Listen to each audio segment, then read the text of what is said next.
Good morning, book lovers of the internet. Welcome back to my channel. I am Book Nerd 822, and in this video, I am going to be reviewing a movie called Bridget Jones' Mad About the Boy.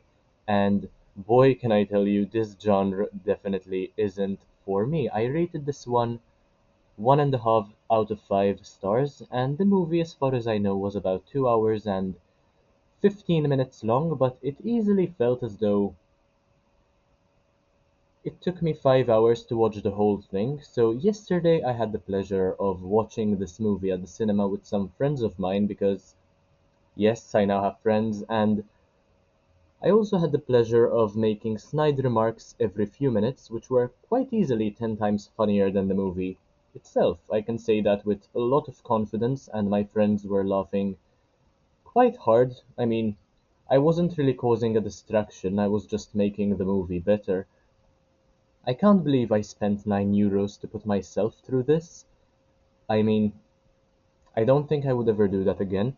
Making my friends laugh so hard was the highlight of my evening, and I hadn't watched any of the prequels. Apparently, there are three other movies in this franchise, and I haven't yet watched any of them because I think that my head is screwed on just fine, and I wasn't particularly confused whilst watching this one either. If anything, it was interesting to keep my mind active and try to identify what is happening based on context clues. That was rather a good challenge considering that the movie wasn't really entertaining. There wasn't much to understand to begin with, to be fair, and this is a movie that is definitely targeted for non-playable characters, NPCs. It's unrealistic, soppy, and made me cringe harder than when my sister randomly starts singing off tune whilst she's pretending to study. It was hard for me to pretend to care about any of the characters, and I'm not sure why the main one, Bridget, frowns each time she smiles. The actress has a very unfortunate way of smiling, and all the features of her face come together and give the impression that she is frowning instead of smiling, which is quite off-putting. Her face really put me on edge, and I was worried that I'd have bad dreams because of it. I don't have anything against the actress, of course. I think she did a phenomenal job overall. What I didn't like was the script necessarily. It didn't make much sense to me. Um, Particularly because it was soppy, and that is not the sort of thing that I enjoy. And I want action, I want something interesting to be happening at all times. I want to keep my mind occupied, to be suspenseful, to be curious. I don't want movies where I can predict the outcome within the first 2 minutes.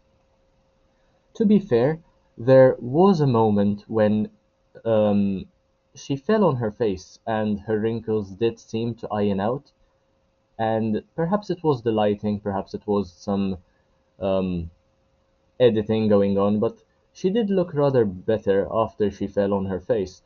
The story is basically about Bridget, who falls in love with a man approximately 30 years younger than her, and then gets ghosted, which is funny since she later falls in love with a man who didn't believe in ghosts or heaven, who also happens to be her son's science teacher. So, my final thoughts about this are that if you want to get a lobotomy but aren't quite sure whether you're ready for the permanence of one, you can watch this movie and get 2 hours of the experience of feeling as though you got a lobotomy. You're welcome. To be fair, it was a lovely break from all that I've been through this week, and switching my mind off for a few hours did soothe me, though my creativity was still on full blast in my opinion.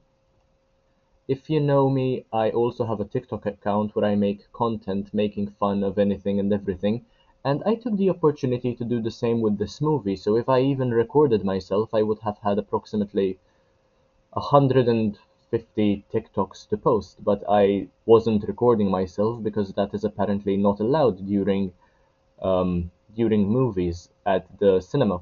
And the Oompa Loompa did make the movie marginally better because I still think that Hugh Grant is fantastic, and I'm looking forward to seeing him again in the sequel of Wonka. But yeah, he was basically probably the best part of the movie, I would say. He was the one who made me laugh the most. Anyway, that is all I had to say about Bridget Jones' Mad About the Boy. Um, I think I made my point quite clear with regard to why I didn't enjoy this as much. If you did enjoy the movie, feel free to let me know in the comment section, and I would be more than willing to chat with you to let you know further, um, to let you know about my thoughts further. And yeah, I don't think I have anything else to say, but that make sure to like, comment, share, subscribe, take a look at the rest of my content because why not? It's absolutely amazing. And I will see you in the next one, hopefully very, very soon. Bye guys.